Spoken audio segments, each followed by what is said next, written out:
13절에서 2장 8절까지의 말씀이 되겠습니다. 구약 성경 페이지로 761쪽이 되겠습니다.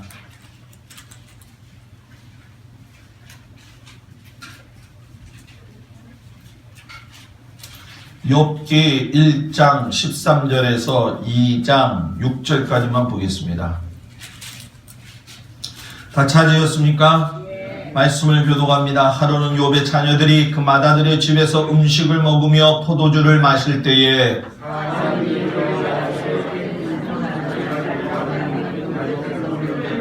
수밧 사람이 갑자기 이르러 그것들을 빼앗고 칼로 종들을 죽였나이다. 나만 홀로 피하였으므로 주인께 아래로 왔나이다.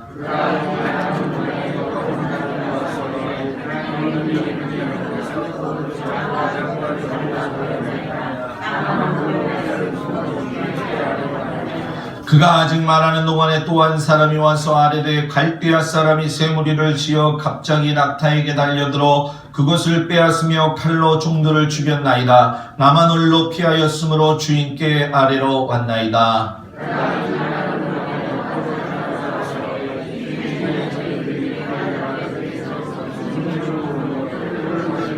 거친 들에서 큰 바람이 와서 진내 모퉁이를 치매 그 청년들 위에 무너짐으로 그들이 죽었나이다. 나만 홀로 피하였으므로 주인께 아래로 왔나이다 한지라.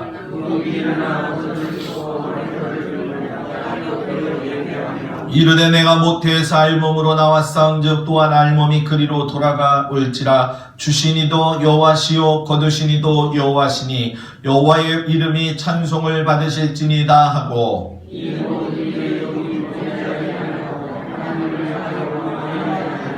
또 하루는 하나님의 아들들이 와서 여호와 앞에 서고 사탄도 그들 가운데 와서 여호와 앞에 서니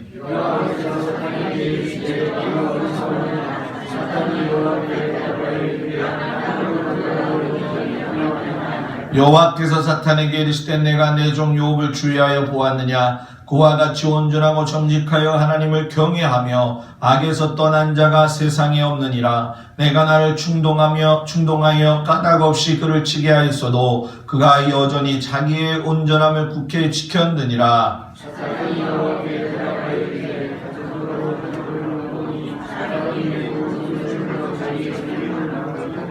이제 주의 손을 펴서 그의 뼈와 살을 찢어서 그리하시면 틀림없이 주를 향하여 욕하지 아니하니까. 때기시되 내가 그를 내 손에 맡기노라. 다만 그의 생명은 해하지 말지니라. 아멘. 할렐루야. 옆 사람하고 인사합니다. 오늘도 큰 은혜 받읍시다. 다 같이 따라서 해볼까요? 고통과 슬픔의 경험을 성장의 원동력으로 삼으라. 고통과 슬픔의 경험 누구든지 다 있습니다. 그런데 이것을 성장의 원동력으로 삼아야 된다라는 얘기입니다. 여기 서 있는 저도 마찬가지고 여러분들도 마찬가지고 누구나 한 번쯤이 아니라 여러 번의 아픔이 있습니다. 그렇기 때문에 그 아픔을 어떻게 대하고 있느냐, 이것이 정말 중요한데, 그 아픔을 죽을 때까지 껴안고 있는 사람이 있는가 하면 반대로 그 아픔과 그 고통을 갖다가 성장의 원동력으로 삼는 자들이 있습니다. 지난번에 우리가 같이 나누었던 영상 가운데 제가 여러분들한테 그 팔과 다리가 없었던 닉 부이치라고 하는 사람을 보여드렸죠. 그가 이제는 결혼을 해서 기이한 삶을 끌어가고 있는데, 삶으로 보면 절대적으로 낙심할 수밖에 없는 상황이었지만은 그가 여러분 어땠어요? 성장의 원동력으로 삼았다는 거예요.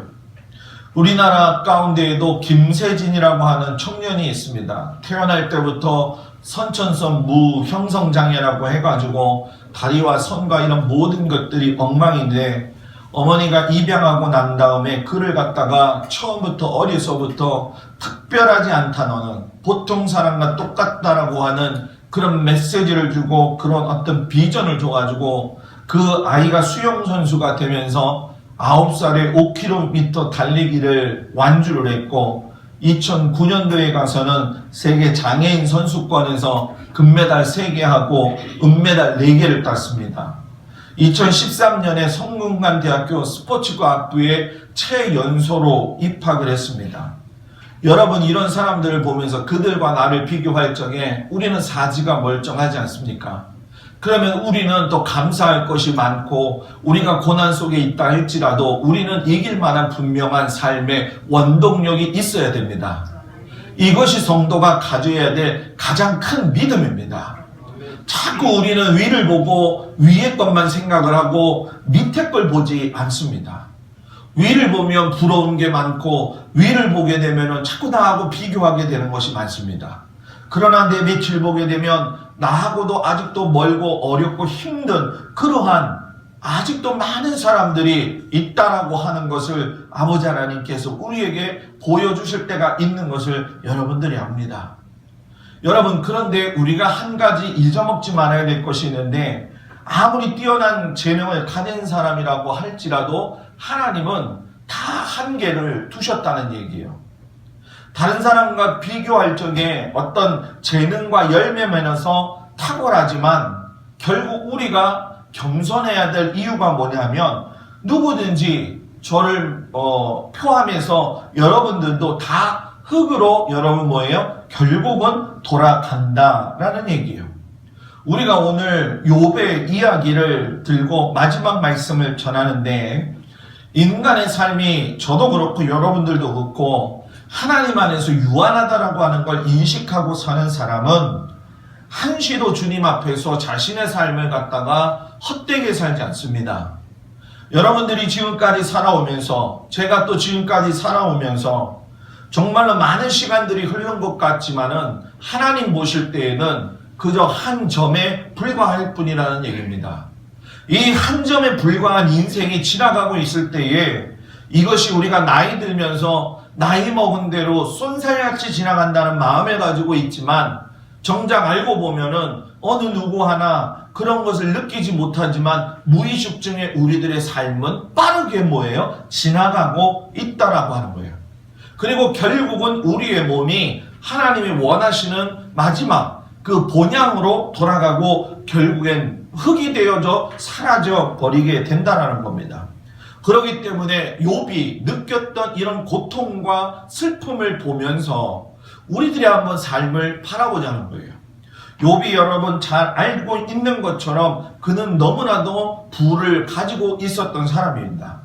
그 사람이 그런 상황 속에서 무너졌을 적에 어떻게 해서 성장할 수 있는 원동력을 가지게 되었는가?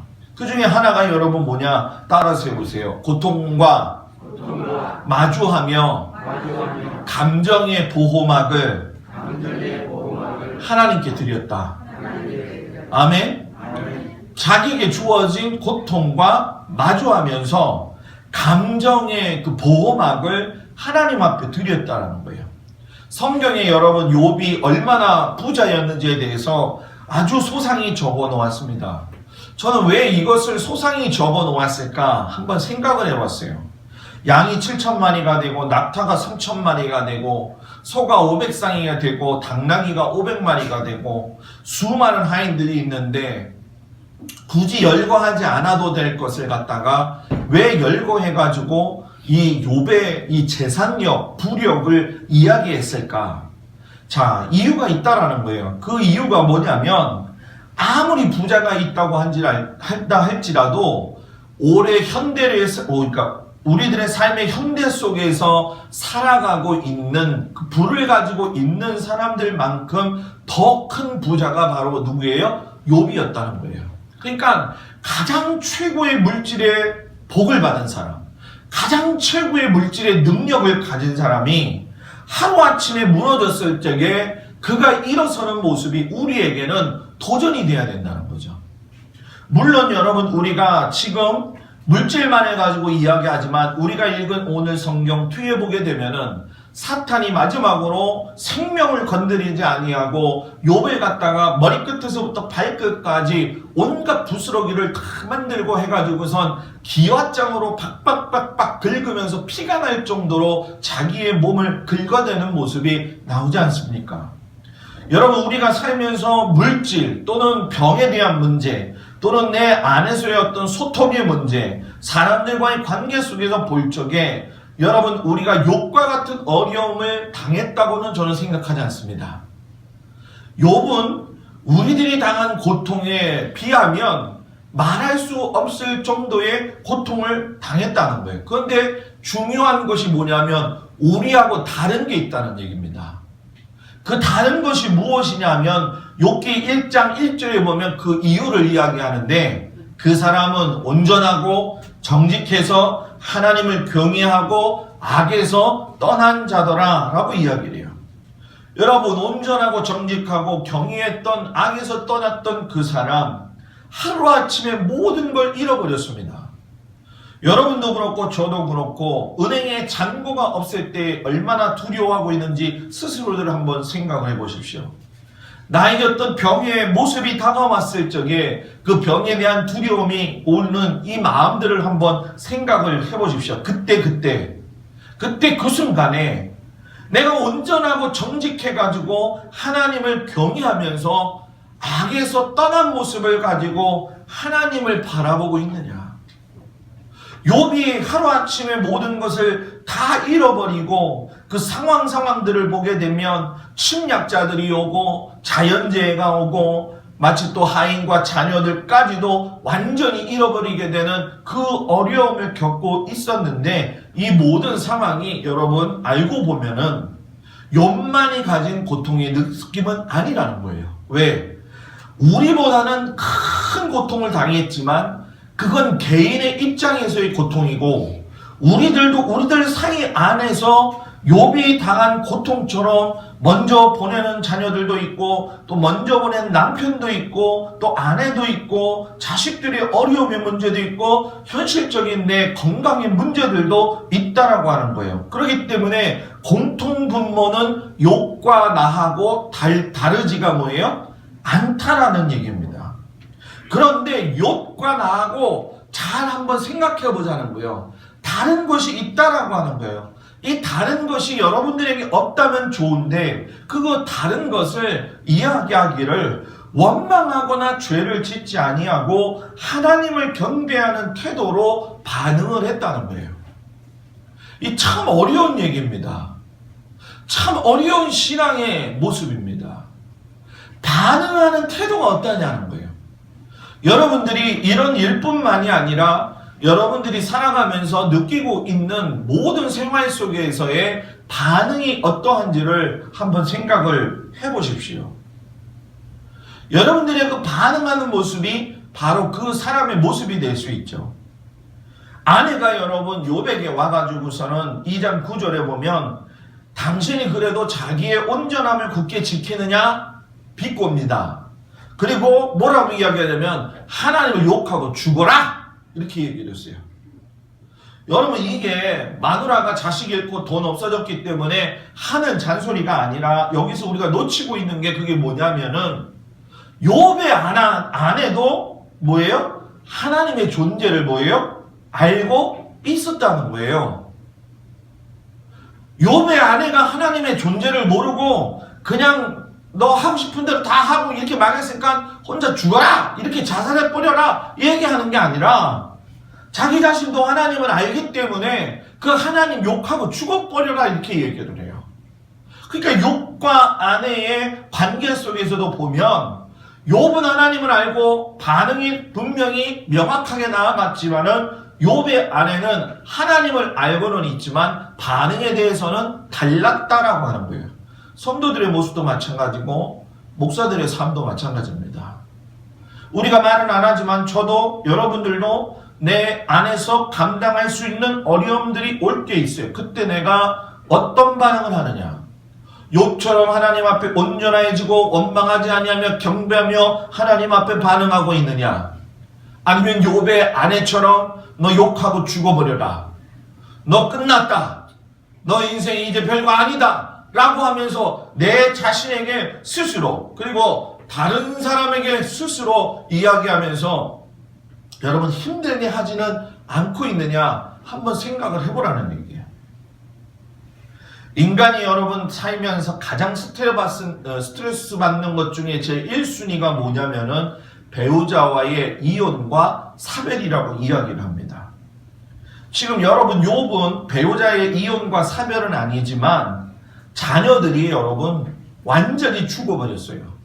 사별의 느낌으로 이야기한다면 하나도 아니고 그 수많은 자녀들이 한꺼번에 죽게 되었는데, 여러분 이거는 어떻게 보면 욥 개인에게는 수치심이 들 수 있고 감정을 극복할 수 없는 엄청난 구렁텅이와 같은 겁니다.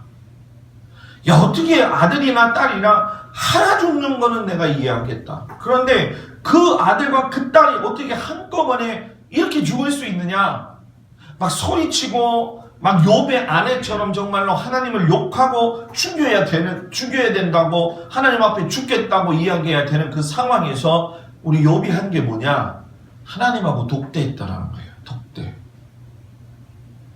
하나님의 독대가 다른 말로 이야기하면 뭐냐면 바로 기도입니다. 우리들이 통성기도를 하고 있지만 그 통성기도는 결국 우리들의 각자의 통성기도가 합쳐져서 하나의 통성기도가 된 게 아니라, 아무리 통성기도를 해도 여러분들은 하나님하고 독대하는 겁니다.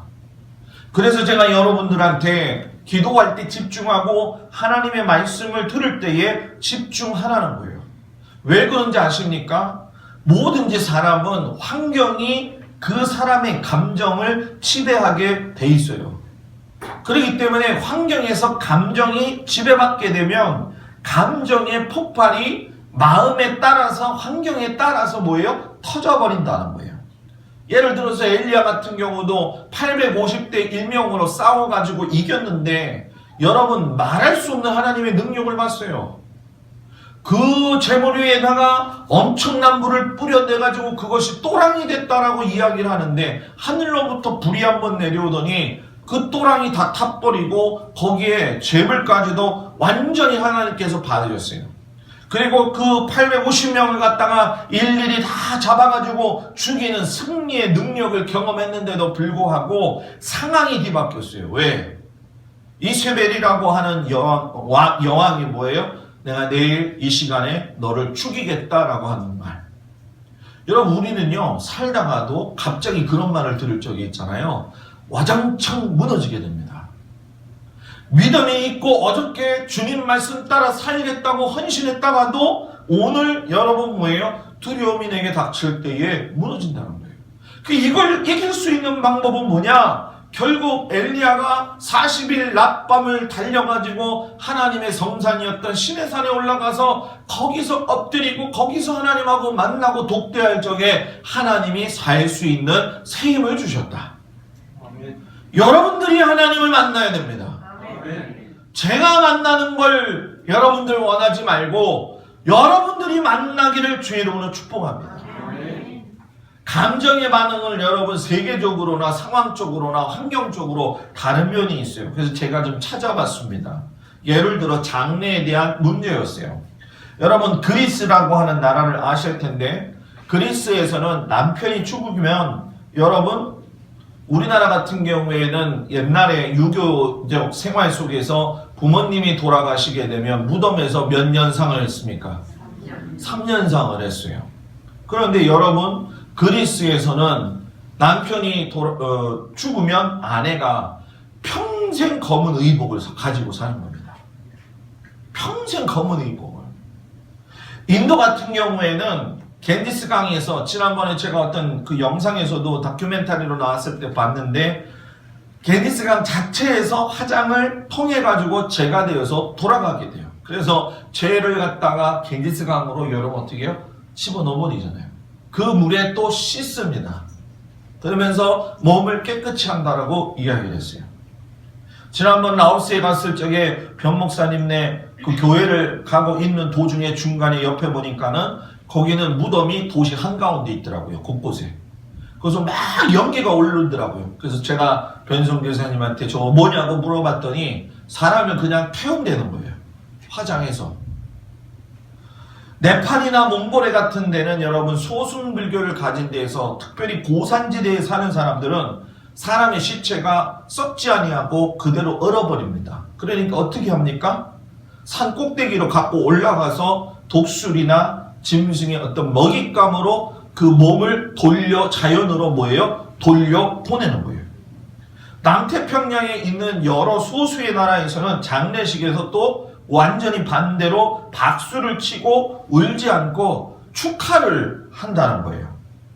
여러분 다 달라요. 그런데 우리는 어떻게 해야 되냐는 거예요.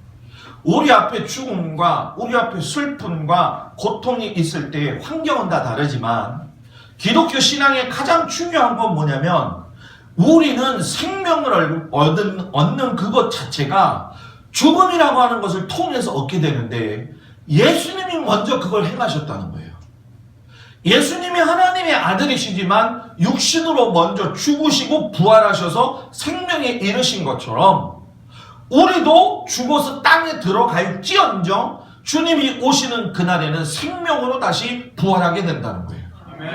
그러니까 지금의 감정과 영향과 어떤 것들이 있다 할지라도 여러분 우리가 초월하고 살아야 될 것이 무엇이냐면은 여러분 우리가 물질이 많든 건강하든 또 물질이 없든 또 건강하지 못하든 중요한 건 항상 감사하면서 살자. 왜 어차피 우리의 인생은 주님이 오시는 그날에 다시금 새로워질 거니까. 우리가 맨날 공수래 공수거라고도 이야기를 하고 스스로들 이야기하지만 사람들이 태어날 때부터 손에 붙잡은 걸 여러분 뭐예요? 놓치지를 않는다라는 거예요. 않는다라는 거예요. 어떤 걸 붙잡으면 어린아이들 태어나서 이렇게 보면 너무 이쁘잖아요. 그죠? 그 아이의 그 모습을 보면 제가 너무 이뻐가지고서는 제가 한 손가락으로 애기들 손에다 이렇게 집어두면 애기들이 요거를 갖다가 뭐예요? 꽉 잡습니다. 살아있는 사람은 잡아요. 죽어있는 사람은 펴집니다.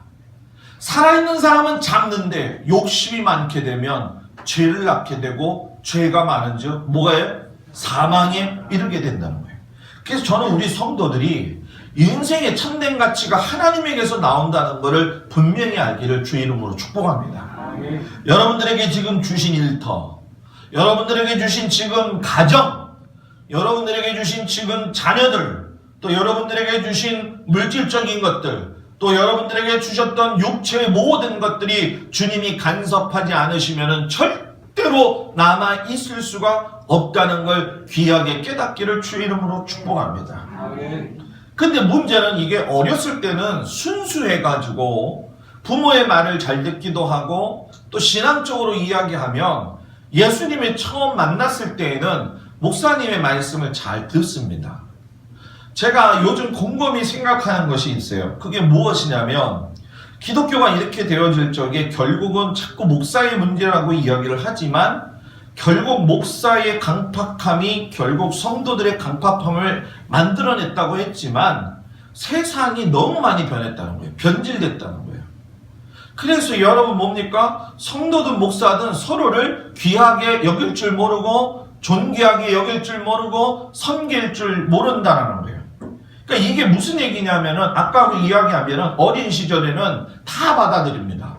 신앙생활도 어린 시절에는 여러분 뭡니까? 순수하고 깨끗하니까 목사님이 무슨 말씀하시고 하나님이 무슨 말씀을 하시게 되면 거기 말씀 보다가도 기도하고 말씀 듣다가도 은혜 받아가지고 하나님 앞에 감사하는 마음들이 있는데 이제 어른이 되면은 그 어린아이가 자신의 사고체계를 가지고 있으면서 사춘기를 지날 때 부모와 많이 다투는 것처럼 신앙이 성장하면 성장할수록 자신의 방어막을 견고하게 만들어가지고 하나님의 말씀이 들어와도 그대로 움직이지 아니하는 경우가 너무나도 뭐예요? 많다라는 거예요. 더군다나 이런 과정 속에서 문제가 되는 것이 무엇이냐면 어른이 되면 생각이 바뀌지를 않아요. 어렸을 때는 생각이 바뀝니다. 그런데 어른이 되고 난 다음에는 자기가 생각한 게 옳으면은 그냥 나간다는 거예요. 신앙도 똑같다는 얘기예요, 여러분. 신앙이 어리고 순수할 적엔요, 그저 감사하고 그저 순종하고 그저 기뻐했던 모습들이 시간이 지나면서 여러분 어떻게 됩니까? 그 감격이 사라진다는 거예요. 이것을 여러분 지금 우리가 잘 누구로 트이지 아니하고 잘 우리가 스스로 그 부분에 대해서 애쓰고 수고함으로 말미암아 보호막을 걷어내지 않게 될 때에는 여러분 어떤 일이 일어나게 될까요? 인생의 뒤가 별로 좋지 않다는 거예요. 저 예수를 믿으면 인생의 마지막이 제일 행복하고 즐거워야 될 줄 믿습니다. 아멘.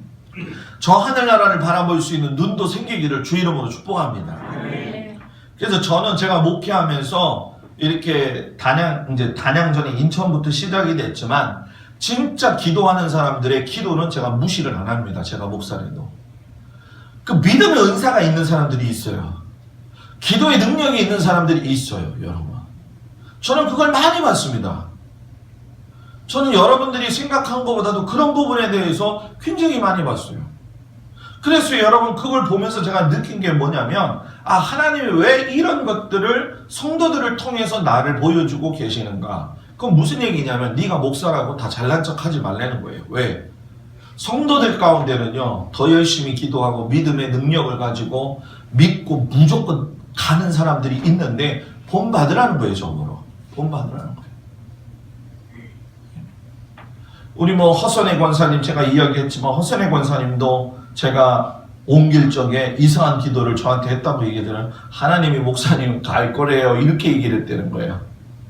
그때 그래가지고서 제가 옮겨줬었잖아요.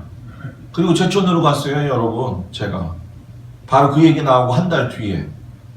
그리고 목사님 몸이 아픈데 병이 있는데 그거 하나님께서 어떻게 보면 그냥 가지고 가야 될 짐인데요 이렇게 얘기하는 분들도 있고, 또 어떤 사람은 믿음이 있으면 그걸 가지고 이야기를 하면서 목사님 이거 될 수 있습니다 라고 얘기하는. 그래서 어쩌면 그런 분들 때문에 초기에 영향을 많이 받고 도전을 받았던 게 사실이고, 귀신을 쫓아내는 능력이나 이런 것들을 받았음에도 불구하고 제가 사용하지 않고 있다가 사용하기 시작을 조금씩 하는 이유도 그것들을 보여주셨는데도 제가 그걸 갖다가 그냥 활용하지 않고 있었죠. 그런데 제가 목회하면 할수록 느끼는 게 뭐냐, 목회는, 교회는, 신앙은, 교회는 영적인 삶에서의 현장에서의 전투다. 그냥 편안하게 사는 게 아니다. 내가 나태해지는 것도 결국 영적인 전투 현장에서 싸움에서 뭐예요? 지는 거예요. 내가 말 함부로 하는 거 여러분 그냥 내 성격이 그래서 그런 건 줄 아십니까? 아닙니다. 사탄이 북돋아 놓아버리기 때문에 지고 마는 겁니다. 그렇기 때문에 예수를 믿으면 믿을수록 자신의 방어막이 풀어지게 되는 것이고, 그 방어적 체계에서 여러분 뭡니까? 해소가 되어져야 된다는 거예요. 그런데 이 방어막을 가지고 있게 되면 여러분 어떤 일이 일어나느냐? 부정하게 됩니다. 부정하게 된다는 얘기는 뭐냐면 일어난 사건에 대해서 내적인 외적인 사건이 되었든 간에 인정하기를 거부를 해요. 예를 들면 이런 거죠. 이건 아니야. 이건 꿈이야. 특별히 이제 우리가 중환병에 걸린 분들을 보면은 암이 걸렸습니다 라고 이야기를 하면 이건 나한테 일어날 수 있는 일이 아닌데 라는 마음에 가질 때가 있다는 거예요. 신앙생활 할 적에도 별 사건이 우리들의 삶 속에서도 일어날 때가 많지 않습니까? 이건 아니야 라고 할 때 있어요. 그때 하나님을 부정하고 싶을 때가 있어요. 저도 하나님을 부정하고 싶을 때가 있었어요. 그래서 목회를 관두고 싶었던 것이 저의 마음이었고 솔직한 거였습니다. 저는 믿음의 삶을 감당할 적에 그런 부정하는 모습에 대해서 하나님 앞에 솔직하게 내어놓은 적들이 참 많이 있어요. 전 여러분들이 부정하고 그걸 자꾸 거부하기를 행하지 말고 하나님 앞에 그냥 내어놓기를 주의 이름으로 부탁을 드립니다.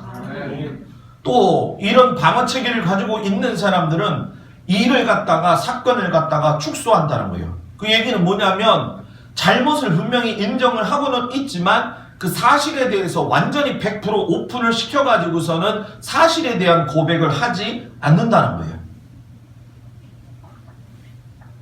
그리고 무엇보다도 합리화를 많이 시킵니다. 이 합리화 시키기 때문에 문제가 뭐냐면 하나님의 역사가 일어나지 않는 거예요. 여자의 적은 여러분 누구예요? 여자입니다, 여러분. 그렇게 시집살이들을 했는데도 불구하고 며느리 두면 잔소리합니다. 내가 이렇게 얘기하면 또 저기가 되나? 네? 아들이 잘못되면 여러분 뭐예요? 며느리 탓이라고 얘기를 하잖아요.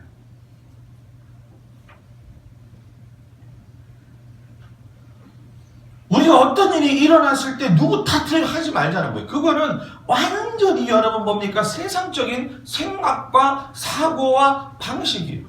내가 어렵게 신입살이했으면은 여러분 며느리가 얼마나 힘들까 생각이 들까요? 안 들까요? 근데 더 독해요. 뺑덕 엄마는 저리 갑니다입니다.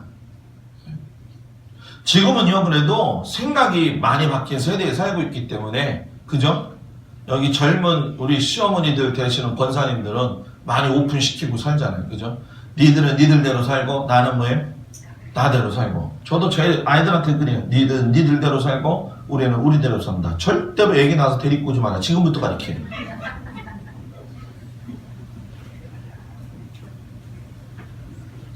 자기의 영역 가운데에서 하나님이 기뻐하시지 않는 일이라면 부모로서라도 자녀에게 하면 안 돼요.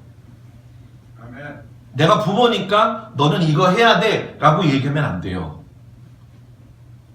깜짝 아마 놀랄 거예요. 부모로서 자식을 키울 적에는요 감싸 안고 가야 될 것이 더 많은 것이지 너 그랬으니까 나도 그럴 거야 이건 부모 하지 말아야 되는 거예요. 그게 뭐예요? 똑같은 거 아니냐는 거예요. 이런 자기 방어적인 태도들을 갖다가 내 안에서 무너뜨리기 시작할 적에 여러분 뭐예요? 감정에 휩쓸리지도 않고 그 욥의 새 친구가 와가지고서는 이건 네가 뭐 때문에 잘못했기 때문에 이렇게 된 거야 라고 얘기를 하면서도 변론 가운데에서도 욥의 머리와 생각과 집중은 누구한테 있었다? 하나님한테 있었다. 여러분 예수님이 십자가 지시기 전에 겟세마네 동산에서 하나님께 집중했던 그 집중이 우리 교회에 살아나기를 주의 이름으로 축복합니다. 아멘. 성도들이 하나님 앞에 집중하면 거기서 하나님의 역사가 일어나는 거예요. 아멘. 자꾸 다른 것에다가 신경 쓰고 다른 것에다 집중을 하니까 정신이 분산이 된다는 거예요. 그리고 두 번째로 하면서 이 모든 부분들을 다 추려서 얘기할 텐데 성경적으로 고통과 슬픔을 풀어내야 되는데 이 풀어낸다라고 하는 건 쏟아내라는 거예요. 이것이 신앙 성장의 기초가 된다는 거예요. 자, 무슨 얘기냐면 쉽게 설명합니다. 다윗이 밧세바로 인해서 간음을 했을 적에 얻은 아들이 죽어가는 상황이 발생이 됐죠. 그때 죽어가는 그 상황이 발생이 되었을 적에 다윗이 아무 말도 하지 아니하고 혼자 하나님 앞에 금식하면서 있을 때에 그 아이가 죽었다라는 이야기를 듣고 행동이 완전히 바뀌게 되고 이제는 내가 뭐예요? 먹을 것을 먹겠으니까 갖고 와라 이런 얘기를 했어요. 이야, 아들이 죽었는데 어떻게 저럴 수 있을까? 라고 우리는 생각할 수 있습니다. 그런데 성경에서 하나님이 다윗을 통해서 우리에게 이야기하는 것은 다윗이 부정도 모르는 매정한 사람이 아니라 죄가 가지고 있는 그 능력의 파괴가 결과가 얼마나 큰지를 가르쳐주고 있다는 거예요.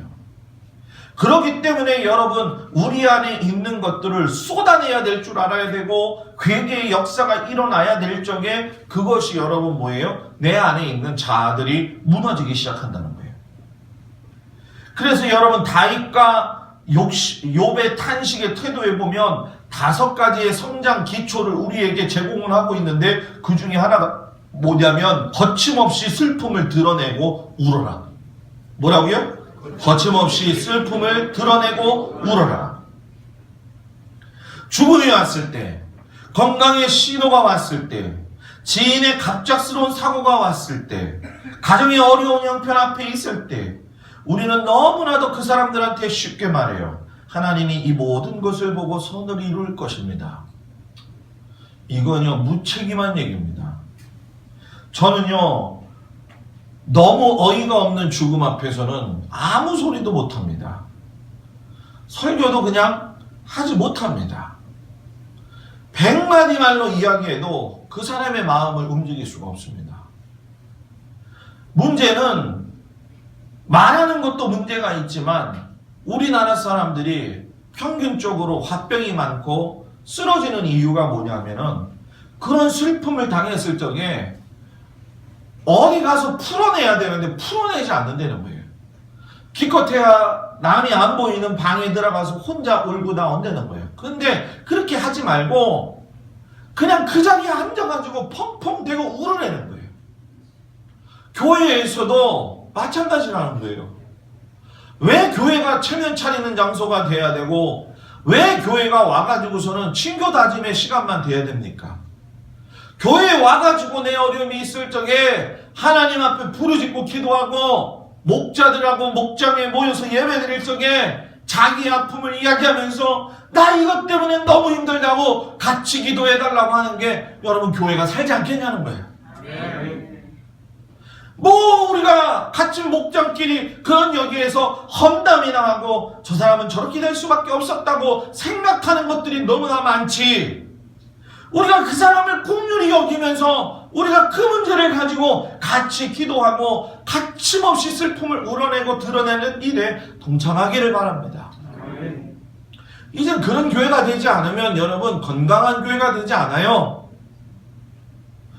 두 번째, 여러분 그거하고 비슷한 얘기지만 통곡 좀 해라. 통곡. 소리 내어서 통곡해라.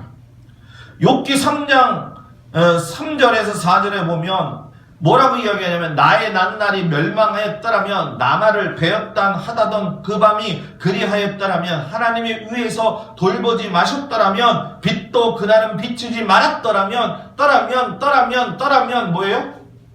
하나님한테 뭐예요? 그날이 차라리 태어나지 않았더라면 이런 얘기예요. 통곡하는 거죠. 하나님 내게 어떻게 이런 일이 있을 수 있습니까? 이 정도 수준이 아니라 차라리 내가 태어나지 않았더라면, 차라리 내 자식이 태어나지 않았더라면, 그렇게 자기의 속에 있는 것들을 갖다가 여러분 뭐예요? 확 토해내는 은혜가 있어야 돼요. 이런 것이 여러분 그냥 인위적으로 나오면 안 되죠. 인위적으로 해서도 안 되고 거친 기도라 할지라도 여러분 그 속에서 토로할 수 있는 그 은혜. 다윗이 사울의 죽음 앞에서 요나단의 죽음 앞에서 어이가 없지 않습니까?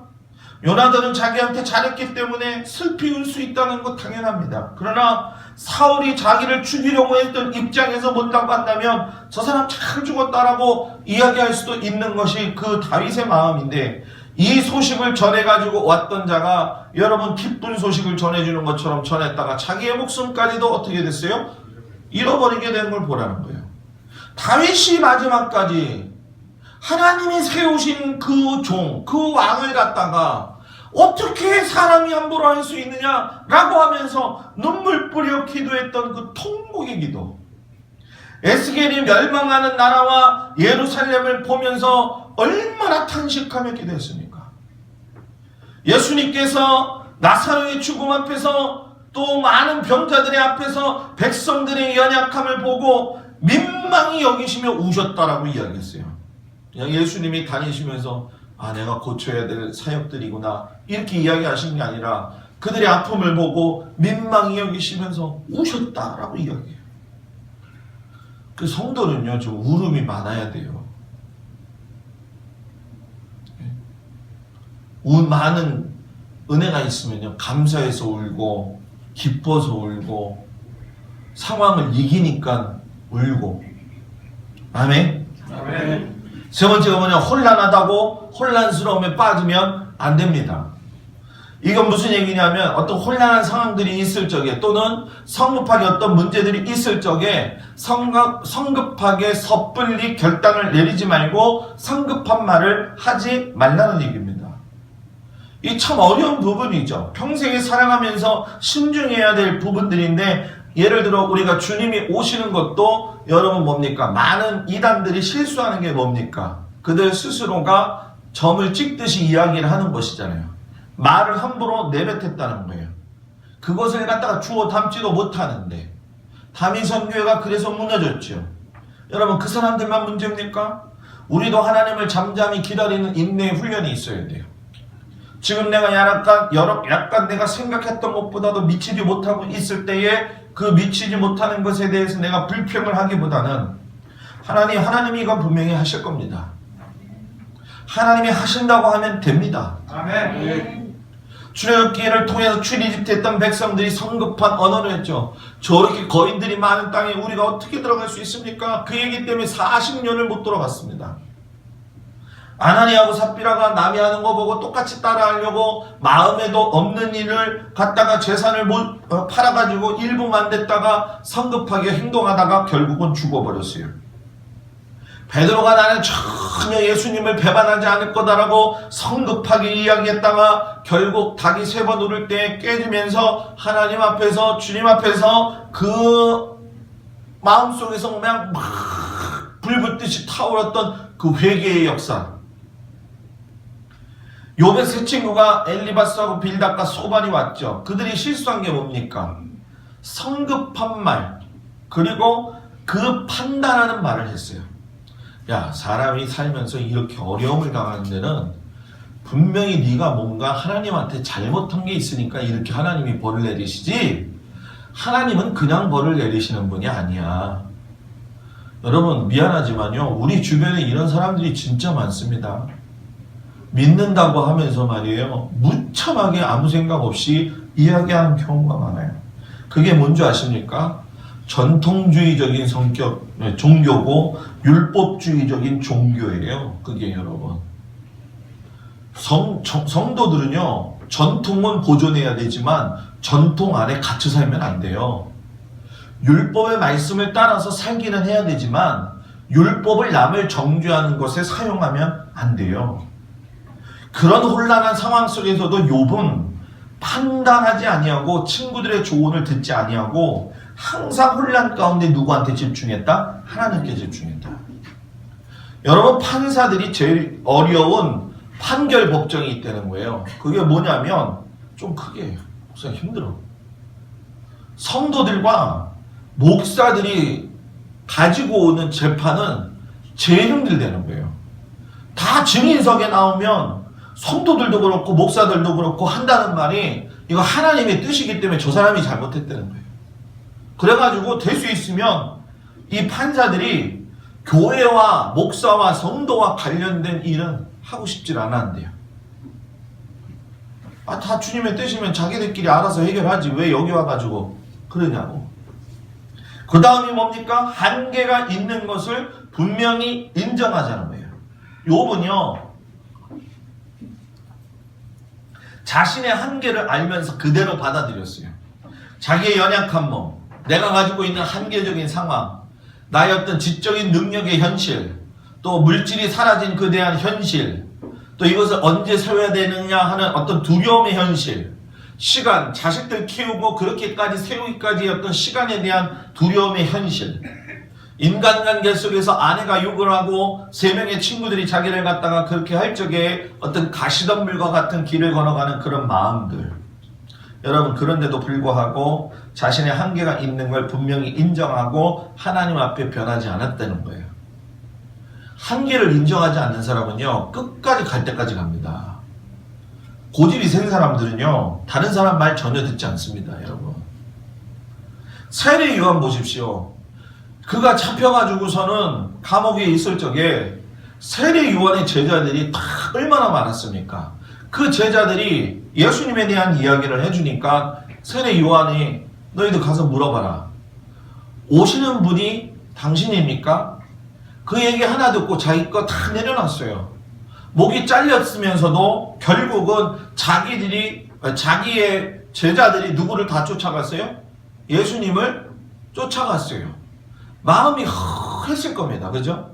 내가 지금 이뤄놓았던 것들이 다 무너졌다 이렇게 생각을 했을지도 몰라요. 그런데 세례 요한은 그렇게 하지 아니하고 내가 여기까지구나. 내가 할 것은 여기까지구나. 내가 더 이상 하나님이 원하시지 않고 여기까지구나. 네가 할 일은 여기까지다.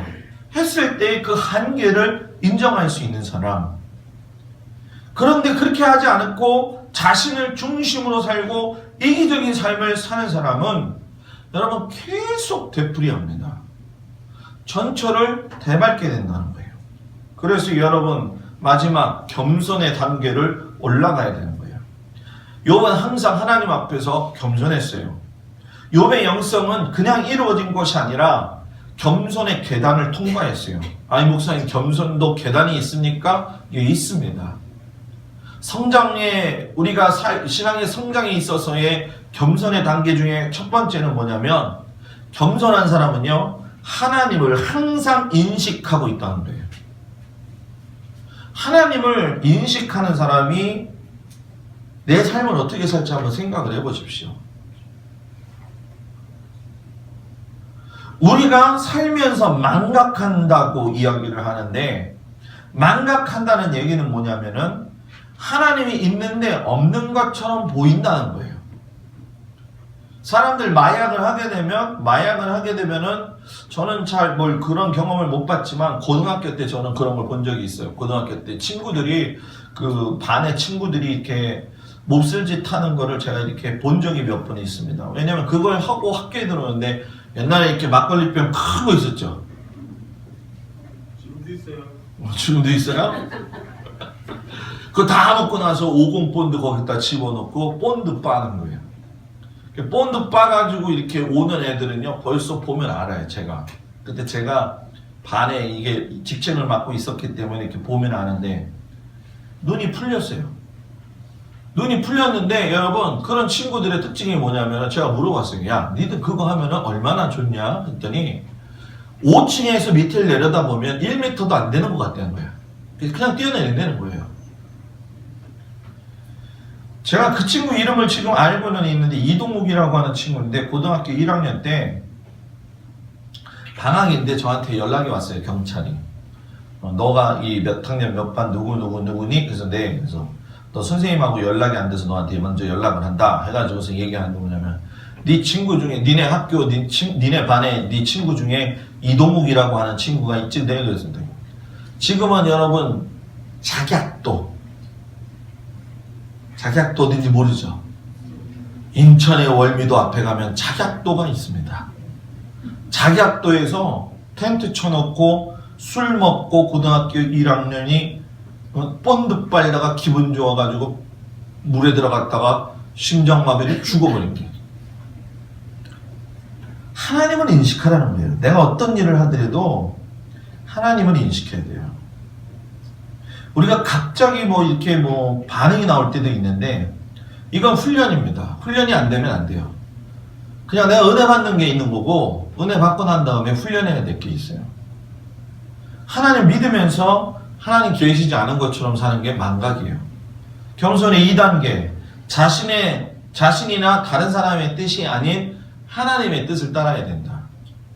겸손한 사람은 이건 하나님의 뜻이에요 라고 이야기하지 않습니다. 겸손한 사람은 지나고 나서 보니까 이것이 하나님의 뜻이었군요, 이렇게 나오는 거예요. 겸손하지 않은 사람은요, 벌써 문제가 생기기도 전에 어떻게 합니까? 이건 다 주님의 뜻이라는 거예요. 그리고 자기가 다 기승전결, 서론본론 결론 다 내는 거예요, 여러분. 옛날에 기도원 원장들이 그렇게 많이 했잖아요. 옛날에 집에 제단 쌓고 있었던 사람들이 그런 거 많이 했었잖아요. 옛날에 부흥사들이 그런 거 많이 했잖아요. 변화하는 겸손은 온전히 나의 삶에서 하나님의 뜻에 복종시키는 거예요. 겸손의 3단계, 자기 자신을 사람들의 뜻에 기꺼이 맞추는 것이다. 여러분 이상하죠? 자기 자신을 사람들의 뜻에 기꺼이 맞추는 것이다, 겸손이. 자, 이게 뭐냐는 얘기냐면, 내 자신이 주장하는 것이 항상 옳지 않다라고 하는 것을 인정하라는 거예요.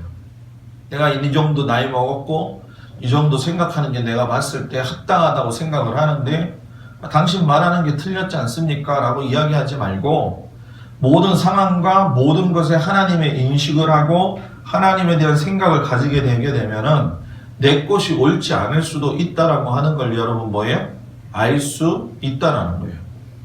건축가가 건축을 하고 있는데 미수라는 사람이 와가지고선 저 뼈대가 왜 저렇게 세워졌어요? 그러면 그게 말이 됩니까? 말이 돼요, 안 돼요? 문제가 너무 어려운가요? 말이 안 되는 거예요, 여러분. 이 도배하는 사람한테, 벽돌 쌓는 사람이 가가지고 이 도배는 그렇게 하는 게 아니라 이게 차곡차곡 해야 된다고. 이게 말이 됩니까? 안 되는 거예요. 내가 옳지 않다라고 하는 거 왜 인식을 못 하냐는 거예요. 내 인생이 맞는 열쇠가 아니라는 거예요. 그러니까 이게 안 되니까 내가 항상 모르는 게 안 되니까 투덜거리게 되고 불평하게 되는 거예요. 겸손의 4단계. 까다로운 사람을 인내하고 받아줘보라. 관계가 참 어려운 겁니다. 인간이 가진 삶의 전부죠. 문제는 까다로운 사람들을 받아들임에 있어서 인내해야 하는데 소통이 계속 불소통이 될 때가 문제가 되는 거예요. 이땐 여러분 사람이 하면 안 돼요. 제가 늘 여러분들한테 이야기하죠. 사람이 기도해서 풀어야 될 문제가 있고 하나님이 간섭하셔서 해야 될 문제가 있다. 그죠? 내가 자꾸 풀려고 하지 마세요. 하나님이 할 수밖에 없는 것들이 있습니다. 그건 저도 제가 목회할 적에 느끼는 것들이에요. 그건 내가 할 수 없는 부분이에요. 그건 하나님이 하셔야 돼요. 근데 그때는 제가 결정짓는 게 아니에요. 하나님이 결정짓는 거예요. 저도 성도들을 위해서 기도할 적에 하나님 우리 성도들이 지금 이것습니다. 이걸 팍팍 밀어주십시오. 하고 기도를 하지만 그 부분에 꼭 뭐라고 기도하냐면 하나님의 섭리하심이 분명히 정확한 때에 맞게 해주십시오. 왜 그런지 아십니까? 정확하게 맞지 않은 때에 하게 되면요. 그게 자기가 한 줄 알아요. 야 어떡하다 됐네. 우연의 일치네. 어쭈. 다음에 그래서 또 로또를 살 수도 있는 거죠. 그죠? 여러분 우리가 살면서 그래서 제가 왜 그 로또 얘기를 했냐면 우리 장로님 한 분이 그냥 맨날 그랬다고 그랬잖아요. 성경책에 끼고 다니면서 그분이 아직도 많이 힘드세요. 그분이. 근데 그분이 잘 살았으면 하는 마음도 있죠. 근데 지금 자기 아버지도 걱정해야 될 판에 남의 아버지 걱정은 하지 말아야 되는데 저는 우리 성도들 있잖아요. 잘 살기보다도 잘 사는 방법을 알았으면 좋겠어요. 아멘. 그죠? 막 먹을 거 좋고 돈 많고 이렇게 해서 잘 산다 이런 게 아니라 돈이 좀 없고 또 좀 부족하더라도 잘 살 수 있는 방법을 터득하는 거. 아멘. 오늘 권사님 그냥 이거 사다가 갖다 놓는데 제가 이번 주에 초막절 설교하는데 초막절 설교의 제목 가운데 뭐냐면 주님의 그 순결한 신부로서 살아가는 데 있어서 그 하얀색을 생각하고 있었거든요. 하얀 세마포 옷을 입고 저기 한다 했더니 마지막 날 예수님의 목사님 예수님의 성품을 담는 거 아니겠습니까? 그럼 우리 흰색 때인데 이걸 갖고 왔는데 이게 물론 여러분 생화는 아니죠. 우리 교회는 생화 갖다 놓으면 금방 죽으니까. 근데 여러분 이거 굉장히 비싼 겁니다. 조화라고 우습게 보면 안 돼요. 조화가 생화보다 더 비싸요. 왜 그런 줄 아세요? 조화가 생화처럼 보이려고 하면은 보통 기술이 있는 게 아니거든요. 근데 이걸 딱 사갖고 왔는데 전도사님하고 우리 승기된다. 성기가 도와줘가지고 뚝딱뚝딱 잘라고 요 밑에다가 딱 해놓고 제가 보면서 신기했어요. 참 예뻐가지고 제가 사진에다가 찍어가지고서는 페이스북에다 올렸어요. 하나님 참 이상하시죠? 집회 마지막 날에 또 이번 주에 여호와의 일곱 절기를 마치게 되는데 주의 순결한 신부에 대한 설교를 해야 되는데 이게 오늘 무슨 결혼식장 같다 이런 마음이 듭니다. 올해 우리 교회에 결혼식 하나가 있기를 축복합니다. 아멘. 너무 기분이 좋은 거예요. 너무 기분. 겸손의 5단계. 자신의 약함이나 결점을 아주 솔직하게 말할 수 있어야 되고 들어줘야 된다. 안 그런 척 했더래요. 이렇게 살지 말라는 거예요. 그렇게 살면 안 돼요. 솔직해야 돼요. 솔직한 걸 또 받아들일 수 있는 은혜도 있어야 돼요. 그게 여러분 예수님 닮는 사람의 성품이지. 솔직하지도 않고 속에 능그렁이가 있는 사람들이 있잖아요. 능그렁이가 구렁인가요? 나 그거 잘 모르겠네. 지금 그것까지는 제가 생각을 못했는데 능그렁이가 구렁인가요? 구렁이하고 능구렁이하고 틀립니다. 단어 좀 쳐봐 빨리 전사님. 그리고 구렁이 담 넘어 그냥 뭐 앞에 와가지고 뭐 그냥 유유하게 얘기하다가 뒤에는 웃음 뒤에 그 무서운 살기. 네? 그런 모습 저는 진짜 많이 봤습니다. 진짜 많이 봤어요. 신앙생활 제가 목회하면서 왜 이건 우리 교회 문제뿐만이 아니라 왜 한국 교회 이 문제가 해결이 되지 않을까? 네? 왜 이 문제가 해결이 되지 않을까? 저는 밥 먹으러 갈 적에도 귀가 쫑긋하잖아요. 왜냐면 낮에 밥 먹으러 가는 남자는 목사밖에 없어요. 여자들 모여있어가지고요, 3, 4, 5 모여있으면요, 가까이 가서 들으면 또 다 교회 다니는 여자들도 한 50% 이상입니다. 근데 저번에 한번 갔더니만 연말 연시 끝내면서 무슨 어디서 저기를 하나 봐요. 교회에서는 목사님한테 아멘, 은혜, 감사, 목사님 정말 은혜 받았어요. 야, 목사님이 그거 왜 그렇게 했대느냐? 제 얘기를 하는 게 아니라 직접 그런 경우를 저는 너무 많이 봤어요. 목사님 앞에서는 뭐 별거 아니고, 이건 뭐 목사 앞에서뿐만이 아니에요. 다른 사람 앞에서도 그 사람 칭찬해주고 뒤에 여러분 가서 뭡니까? 다른 말 하는 거 안 들릴 것 같죠? 다 들립니다, 여러분. 그래서 안 그런 척하면서 사는 게 참 좋은 거예요. 반대를 얘기를 안 하네요. 지금 제가 졸고 있나 안 졸고 있나 지금 얘기를 했는데 다 그러는데 안 그런 척하면서 살면은 안 되는 거라고요. 네? 자기 마음을 드러내야 돼요. 이중적인 삶에 대한 부분들을 갖다가 얘기하지 마세요. 상대방의 말에 공감을 해주세요. 여러분요, 이 진실이라고 하는 건, 순수하다라고 하는 건 시간이 흐르면 다 드러나게 돼 있어요. 그죠? 다 드러나게 돼 있어요.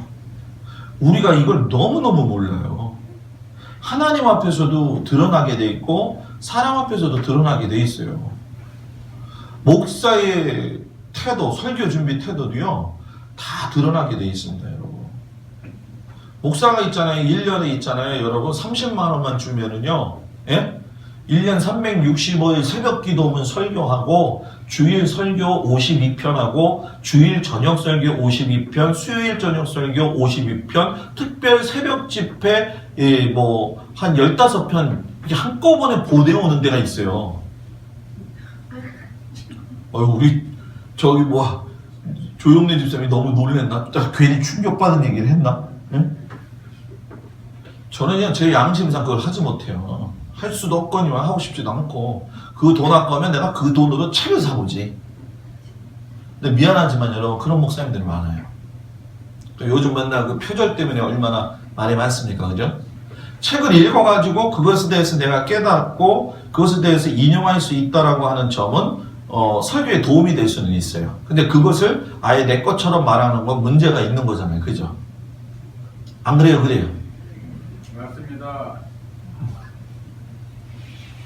또 지금 목사님, 혹시 목사님도 35만 원짜리를 지금 보고 계시나? 저는 시리즈 설교하잖아요. 제가 준비해가지고. 저를 자랑하기 위한 게 아니에요. 여러분, 정말로 자기들이 순전하게 살아야 돼요. 안 그러면 나중에 다 드러납니다. 본성이 드러나요. 본성이. 예수 그렇게 잘 믿는 사람들이 나중에 본성 드러나가지고요, 얼마나 여러분 진짜 이런 단어를 쓰면 되는지 안 되는지 모르겠지만, 예수 믿는 사람이 더 치사하고, 예? 예수 믿는 사람이만 더 꽁하고. 아까 성기가 저한테 그런 얘기를 하더라고요. 제가 그 CCM 가수 그 찬송을 들으니까, 목사님, 이 CCM 사역자들이 얼마나 욕을 잘하는 줄 아십니까? 왜? 그랬더니, 녹음을 하다 보면요, 녹음이 잘 안 되거나 이 세션들과의 마음이 안 통하면은 욕을 뒤집도 안 되는 거예요.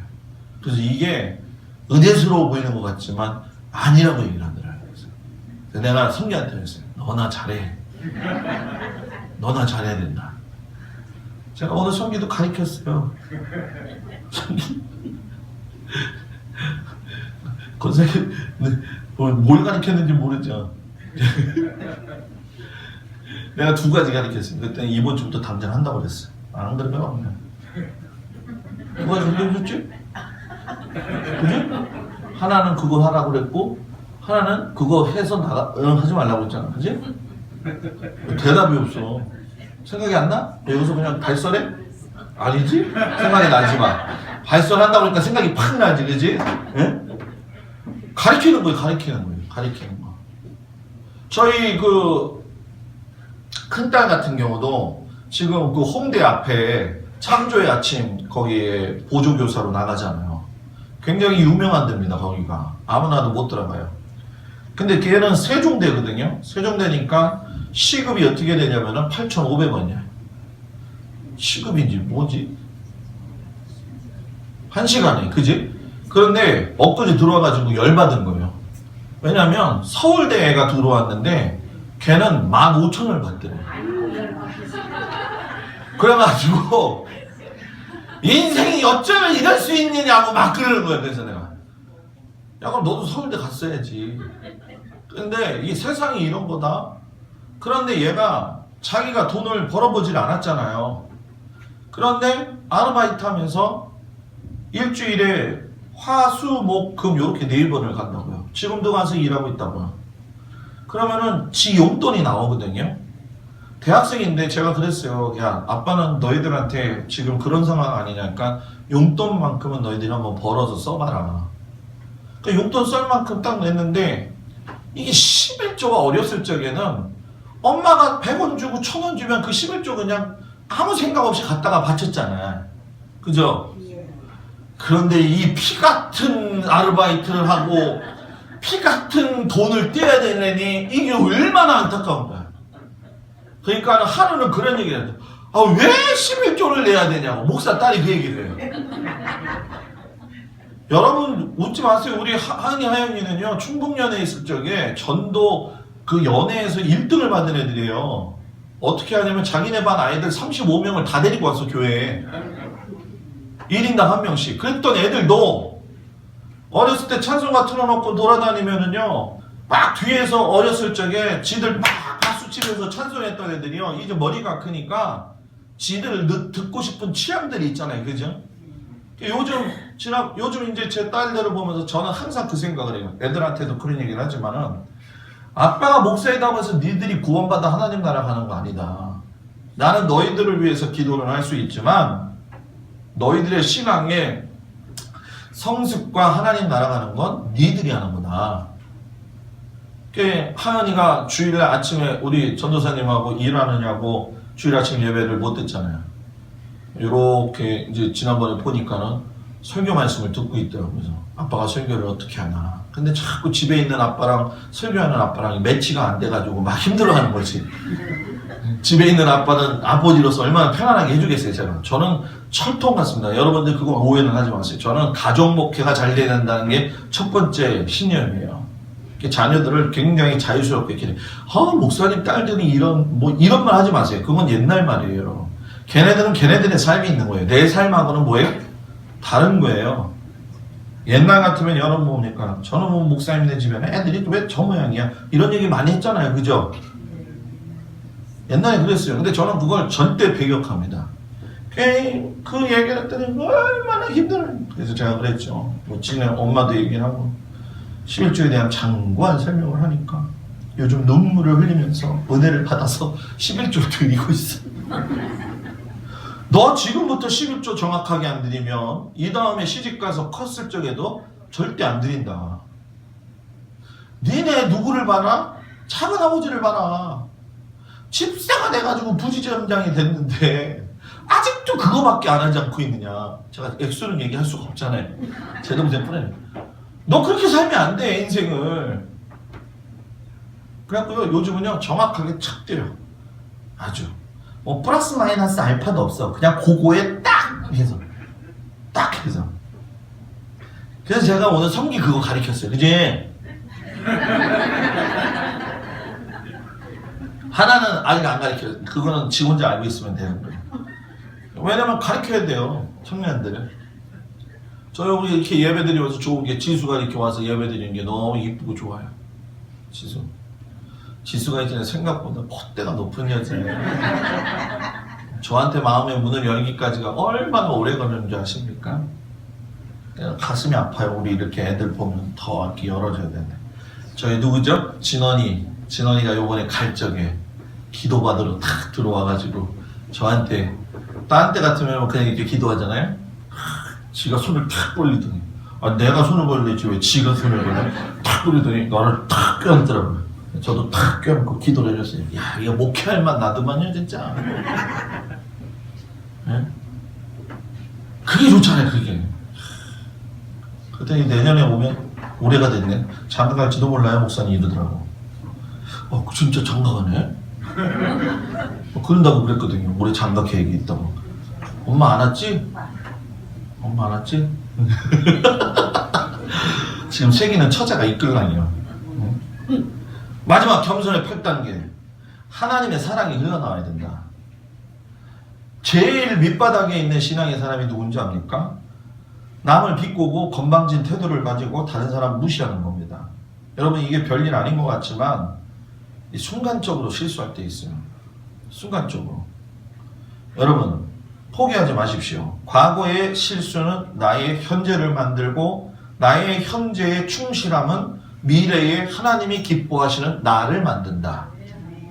우리 교회를 그대로 적용시키면 과거의 아픔이 있었기에 현재의 우리가 있지만 현재의 우리가 노력하고 애쓰고 신앙생활을 잘하면 미래의 우리 교회는 희망적이고 그 결과가 그대로 이루어진다. 아멘. 그래서 지금 잘해야 되는 거예요. 아멘. 지금 그 훈련이 돼 있어야 되는 거예요. 지금 그래서 11조 훈련이 여기서 돼 있어야 되는 거예요. 네? 11조 훈련이. 지가 자랑을 하더라고. 다음 달부터 한 군데 목사님 더 나가기로 했어요. 말 잘못 꺼냈지. 그래가지고 정확하게 내가 앞으로 성기는 참 편합니다. 뭐 성기 자랑하는 게 아니라 쟤는 일 딱 시키면 잠잘 때 빼놓고는 말 다 들어요. 지가 잠자면 인사불성이 돼갖고 잘 잊어먹어서 그렇지 않는 이상에는 잘 들어요. 제가 이렇게 시키면 딱 합니다. 요즘 청년 중에 여러분 그런 청년 없어요. 맞습니다. 네? 배병학 집사님도 지금 멀리서 다니고 있잖아요. 이제 여러분들이 같이 기도해 주셔야 되는데 배병학 집사님도 지금 이 올라오려고 아예 정했어요. 그래서 7호선 라인으로 해가지고서는 집을 얻으려고 지금 준비 중에 들어갔어요. 자기 온양온천에 내려갈 적에 저한테 그랬어요. 목사님 저는요 절대로 나는 이 교회 나옵니다. 응? 그러더니 제가 그랬거든요. 내려가지 마라. 그랬더니 내려간다고. 근데 힘들어 죽겠는 거죠. 근데 해결해야 될 문제가 몇 가지가 있었어요. 근데 그게 해결이 되면서 목사님 이제 올라오겠습니다. 교회도 너무 가고 싶고 그리고 자기가 목사님 설교한 걸 듣는다는 거예요. 새벽에. 근데 그냥 틀으면 꺼지고 껐던 걸 다시 키면 듣던 데서 듣지 못하고 다시 앞으로 가서 듣는다는 거예요. 그걸 또 지난주에 와서 얘기를 하는 거는 결국은 목사님 보러 그걸 좀 잘 고쳐가지고 나 좀 잘 듣게 해달라 이 얘기인데 그래가지고 제가 그걸 다시 했잖아요. 한 사람이라도 원하면 한다. 나는 그 마음 가지고 하는 거예요. 그러니까 우리 교회가 배병학 집사님과 권사님 같은 경우도 제가 권사님을 일찍 준 게 뭐냐 뭐 시간이 됐기 때문에 일찍 주고 그게 아니라 집사된 지 참 오래됐어요. 열심히 하잖아요. 그죠? 그러니까 권사 될 자격이 있는 거예요.